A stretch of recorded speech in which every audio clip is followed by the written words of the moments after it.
Hello, denizens of the internet. My name is Adam Schneider, and you're listening to the Farm and Country Podcast.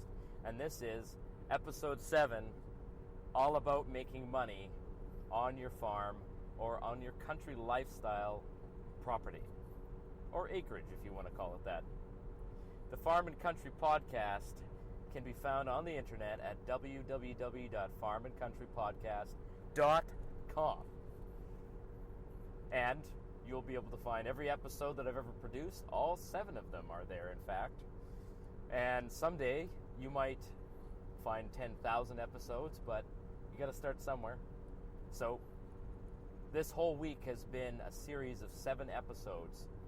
There was 2 introductory episodes and 5 episodes that were teasers, introductions to the 5 topics that I want to talk about on this podcast. And I think you're going to love this one. In fact, I expect that this one is going to be the most popular one, maybe except for the renewable energy one. That might be popular too, but man, who doesn't want to know how to make money? I sure do. I mean, if somebody walked up to me today and said, hey, listen, I've got a way that you can make money. Would you give me 5 minutes? I don't care if this guy, is wearing a tinfoil hat with, radar dishes on top. I'll give him 5 minutes. And if he starts talking about, the parasites in my brain, I might cut that down to 2 minutes. But what do you have to lose, right? What do you have to lose by at least listening and trying something? So here's a little bit you should know about me, is that my whole life I was an entrepreneur and I didn't know it. Starting when I was a kid, I had a paper route. That was my very first job. I was a paper boy. And a paper boy is just, it's a very primitive version of an entrepreneur. Because when I was a paper boy, the customers used to pay the paper boy directly. So I had this little booklet, and I had to go around, and I had to manage my cash flow. So I basically, it was kind of a weird system. I would buy the papers, and I'd have to sell them to the customers, which is the very definition of a business, right? Is it not? Or did I miss something there? So as a kid, I didn't really know what I was doing, and so I would go around and collect from customers, and then I'd have to pay the money out. And of course, being a kid and being basically a sugar addict, I was always spending my money on comic books and Slurpees and chocolate-covered peanuts and all sorts of wonderful treats for my, healthy things, right? Chocolate-covered broccoli, no, it's not a thing. But, that was the start of my adventures in business. And as I got older, I had a few little side businesses. And I'd always dream up some kind of thing that I could do. When I got married to my wife, we moved into a townhouse. And I had this brilliant idea that I would go out and mow people's lawns. And I thought, you know what? I'm going to become a lawn mowing guy. A landscaping guy. So I printed up some flyers and I passed them out just in my little area. And I got all kinds of responses. And I eventually had somebody hire me to tear up his entire lawn and resod it, which was a crazy difficult job. And I'll never do it again because, holy smokes, it took a long time, and I didn't really make a lot of money doing it, but it was interesting, and it was kind of fun to have my own customers and work on my own thing. And I'll tell you, I've never worked so hard on anything as I have on my businesses. And that's the way business is, isn't it? When you're an employee, you show up, you punch your time card or whatever, you punch in, and you sit there, and maybe in 20 minutes you'd be motivated to do some work, or depending on what your job is, you might get thrown right into the schedule, and you got to start working right away. But no employee ever worked harder than they had to. Okay, that's not true. Some employees do work harder than they have to. And you know what? Those are good employees. And those are the kind of employees that are going to make good entrepreneurs. But generally speaking, employees will do the job that you assign them. And they will do that job. They might do it, okay. They'll probably do a good job if you really are supervising them. But they're not going to go above and beyond because they're not invested. They're not invested in your business. They're there to make money. And when you pay them their money, the deal's done. They've done their bit and you've done your bit. And it's a good arrangement. And it's an easy arrangement. It's easy to find a job, guys. I don't know, there's, of course, it's a recession. It's been a recession ever since 2008. But there are jobs out there, guys. There are lots of jobs out there, lots of positions that maybe require certain skills. And if you're intelligent enough to research, you can find those positions. It's not about the lack of jobs. It's about the lack of skill.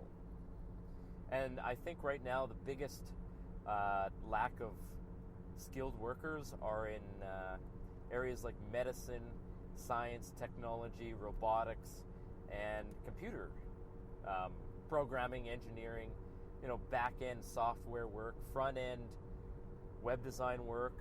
And if you're sitting here, your head is spinning because I just said a bunch of stuff that you don't understand, well, okay, that's fine.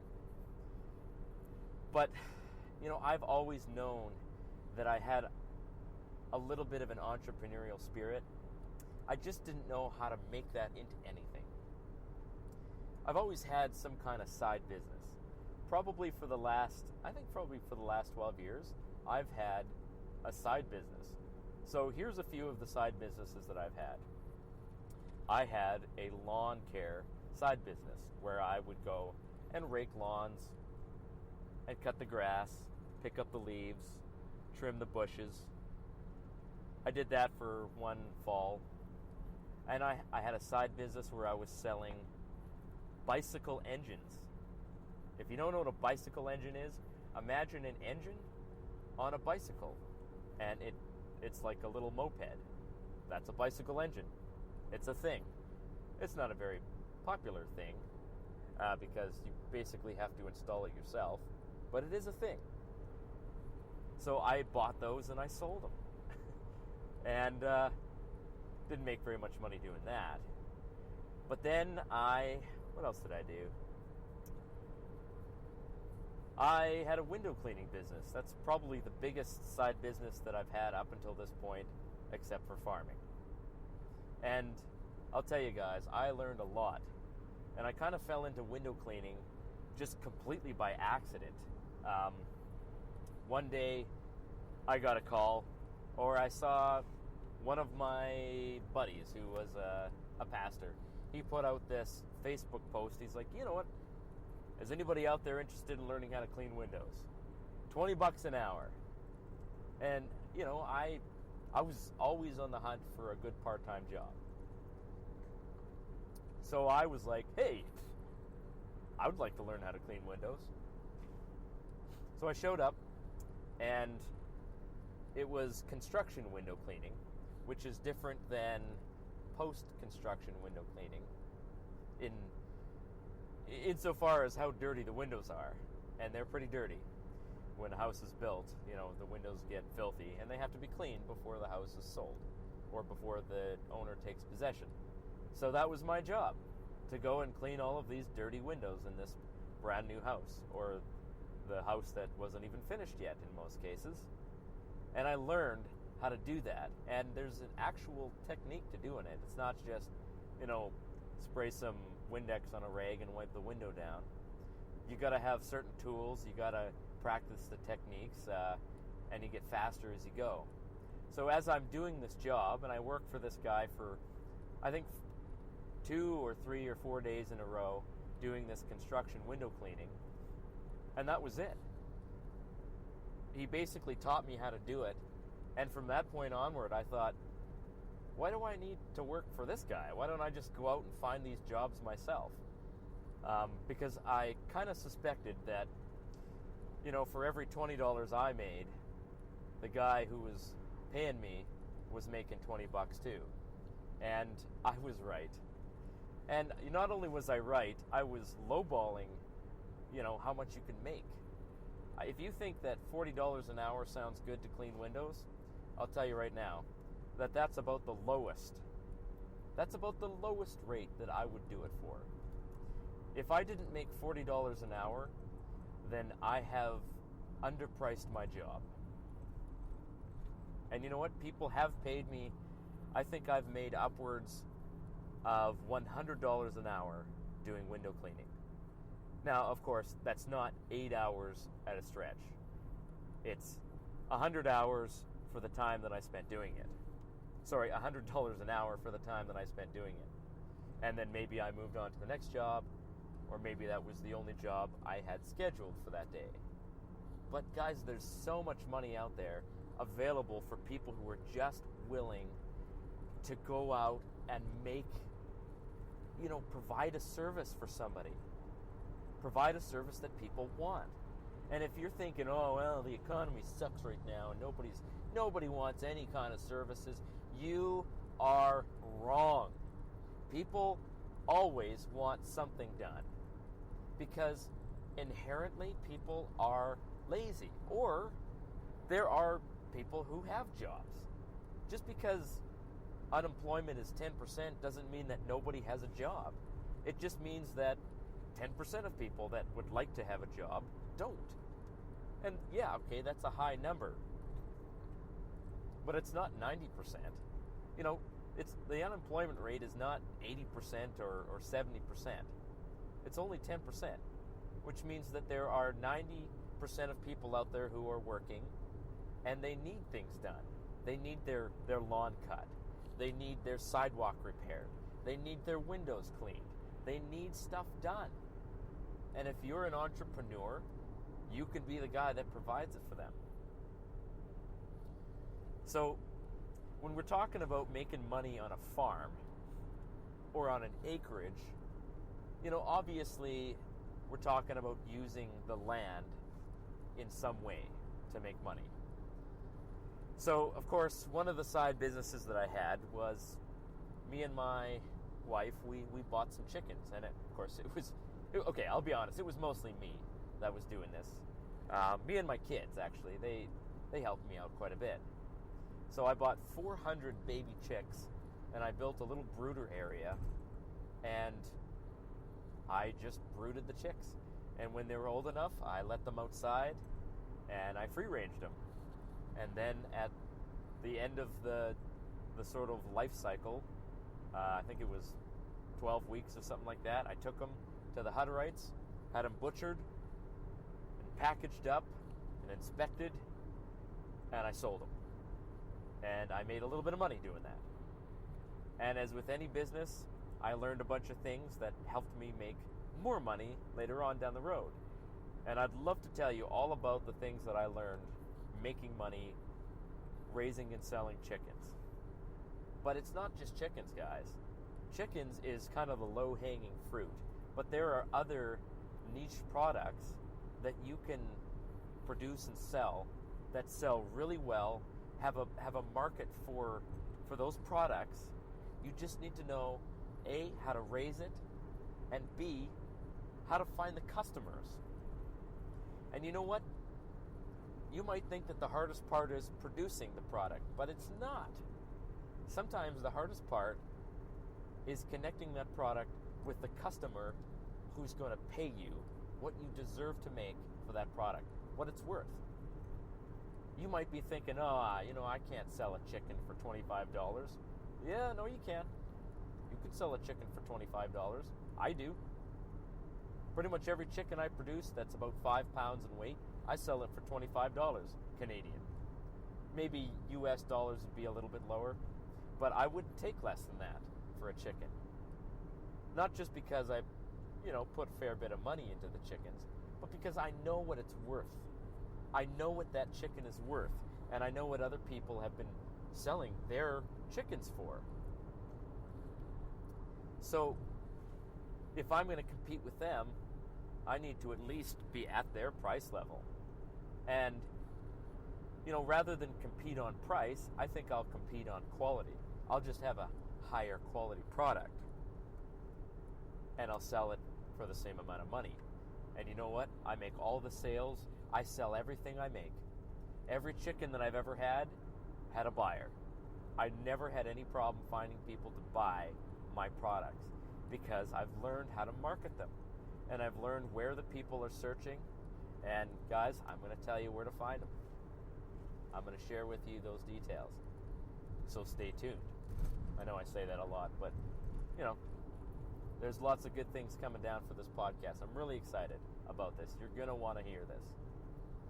So when we're talking about making money, there's kind of two basic things where you're talking about your budget. See, if you don't have enough money, there's two things you can do. The first thing you can do is make more money. And the second thing you can do is spend less money. So for me, one of the ways that I spent less money is I just recently installed a renewable energy system. I upgraded my solar panel array. I've got 2 kilowatts of solar panels. And so instead of running a generator, which we used to do to provide power, I don't do anything. It's kind of cool. Except on really cloudy days, I have to run the generator just a little bit to boost the power. But it saves me $300 a month. And that's money that goes directly to my bottom line. Guys, $300 that you don't spend is basically like making $500. To make $300 after tax, you need to earn $500. So you need to think of every dollar that you save as earning like $1.50 or maybe $1.25. Depends on what tax bracket that dollar is going to sit in. But saving money is where you need to start because it's so easy to do. There's ways that you can save money right now. And, we all know turn your lights off when you're not in the room, try to buy a more efficient vehicle. But there are, that's the easy ones. We're going to talk about the hard ones, about the tall ones. We're going to talk about where most of your money is going and how to stop that bleeding from happening. Your budget is bleeding. I think of everybody's bank account like a bull in a bullfight that's losing the fight. And everybody says, I don't know where my money's going. Well, have you actually ever stopped to take a look at where your money's going? And for most people, the answer is no. It's kind of crazy to me because I've always been a budget guy, but most people have no idea what their budget is. And I say most people because a lot of people do, and they have to know because they're running a business or they have to pay. They're not making enough money to barely survive, so they have to ration out every dollar.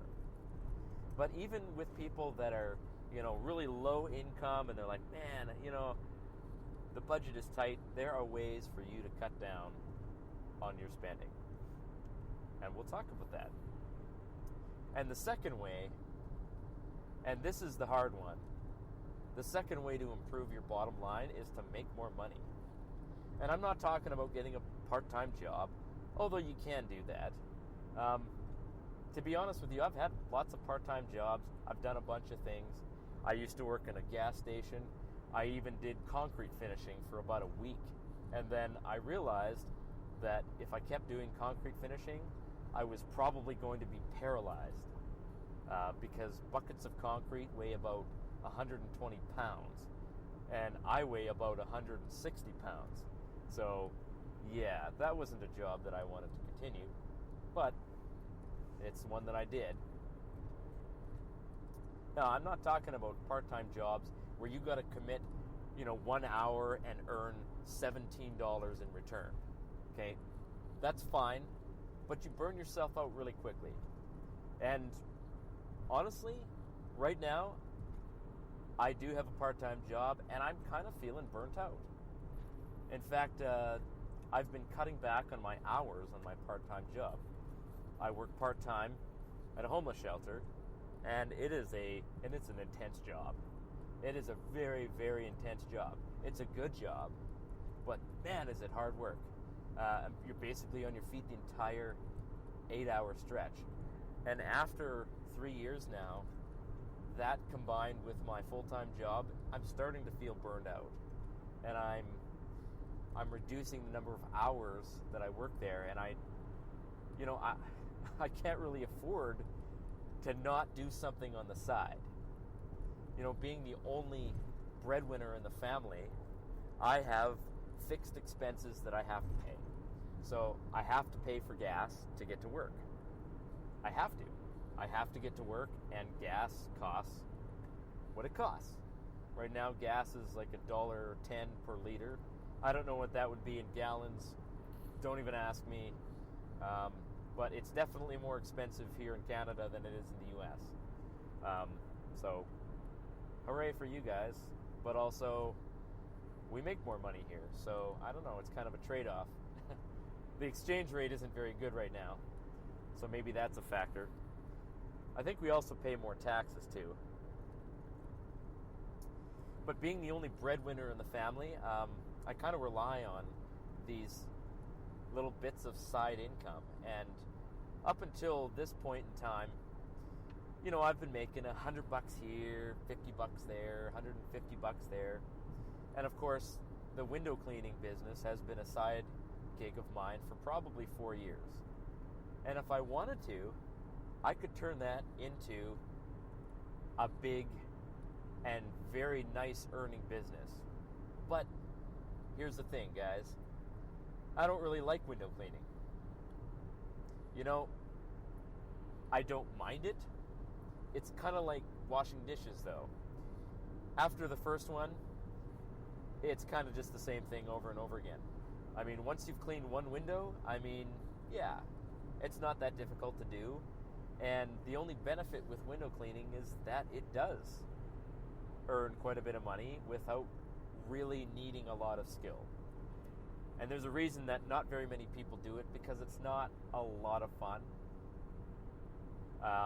So I definitely don't want to make that my career, although I could. I know how to do it.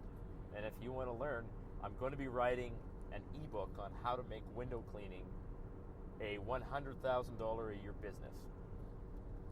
And I'll be offering that for sale. So if you're looking to be a full-time window cleaner, or if you're looking to start a business and hire people to do cleaning for you, and then rake in the profits without having to do the work, well, I'll have an ebook ready for you probably, maybe a couple months from now. And I'll have it for sale on our new store, which is going to be another project that I'm building. So I've got a lot of projects on the go right now. And so I'm cutting back on my part-time hours because I want to focus on those projects. I want to build my own brand, build my own business, because I think that's the key. That's the key for me to making money. Instead of working for someone else and making them money and then taking a tiny cut of whatever they're making, I want to make the whole thing. I'm not satisfied with 50%. Unless somebody else was selling my product and they're paying me 50% and I don't have to do anything, which is an awesome deal, by the way. And that's called affiliate marketing. And we'll talk about affiliate marketing because it's something that I'm sort of dabbling my toe into right now. Yeah. Honestly, working as an employee is sort of just the bottom of the barrel. And I know that many of you out there are entrepreneurs like me, and you just don't know how to get started. And you're like, man, I own this property, or I own this small acreage out here, and I have, potential, but I don't know how to cash in on that potential. Well, hey, I got lots of ideas, and I'm going to tell you how to cash in on the potential benefits and the potential profit that you can make living in the country. And it's not always just about creating physical products, guys. Sometimes it's about selling knowledge. Sometimes it's about selling a service. And sometimes it's a combination of two or even all three of those things. So that's it for this episode, guys. That was 7 episodes. I can't even believe I got through all 7 of them. From here on in, you can expect 3 episodes a week, including one on Monday, one on Wednesday, and one on Friday. And I've kind of got a framework that I'd like to work with. And hopefully down the road, I'll be adding even more episodes per week until I get to 5. 5 is my goal, but I'll start with 3. So you can find us on the web again at www.farmandcountrypodcast.com. Join us again next Monday. I don't know what the topic's going to be, but it's going to be a good one, guys. So I'm signing off. Have a good night, and we'll talk to you later.